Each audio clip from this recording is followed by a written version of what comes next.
Now, my dear students, we are going to study a thing of beauty. Before I come to this, I would like to make you know the background of this poem and the poet.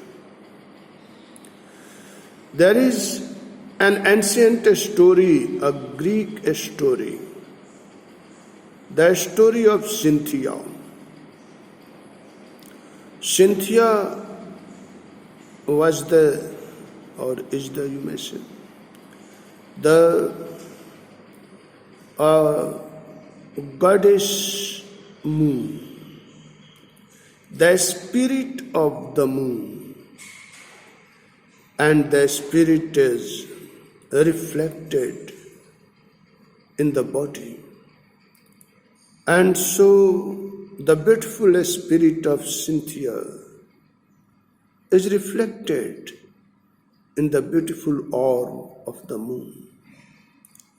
Now, a shepherd on the Latmos mountain, the shepherd named Endymion, fell in love with goddess Cynthia, with the spirit of the moon, and went into the quest of the moon. He couldn't reach the moon, but saw the reflection of the moon in water, and entered the water body to catch the moon, went deeper and deeper inside, and got drowned and died. So when he got drowned, that is important, died or not, is not to be considered. He got drowned, this simply means he died. But this gave a great message.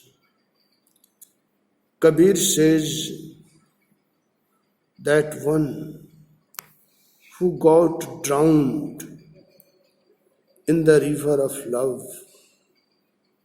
is the one who crossed it, and one who crossed it is the one who got drowned. Now, this is a puzzle, and it's strange that the puzzle was in Greece, the puzzle was in India. But this puzzle has a message, and the message is that if someone follows the path of right love, love for a beautiful thing, truly beautiful thing, what happens then? If he gives his entire life to it, he realizes an immortality. Everyone dies one day, one has to die.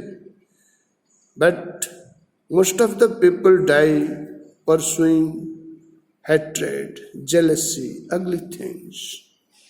Those who die in the pursuit of beauty, those who die, those who get drowned, it is not simply dying, it is taking the dip, getting drowned. Such people who get drowned in the quest of beauty are those who achieve immortality. So, dear students, this theme was taken by John Keats, and on this theme John Keats wrote an epic, a long poem of several cantos, and the name of that poem is after the name of the hero of the story, Endymion. So the name of the poem is Endymion, a poetic romance. Now, This poem begins with the sentence, "A thing of beauty is a joy forever." And here in your class 12, the first few lines have been given for your study, that you should know, you should understand.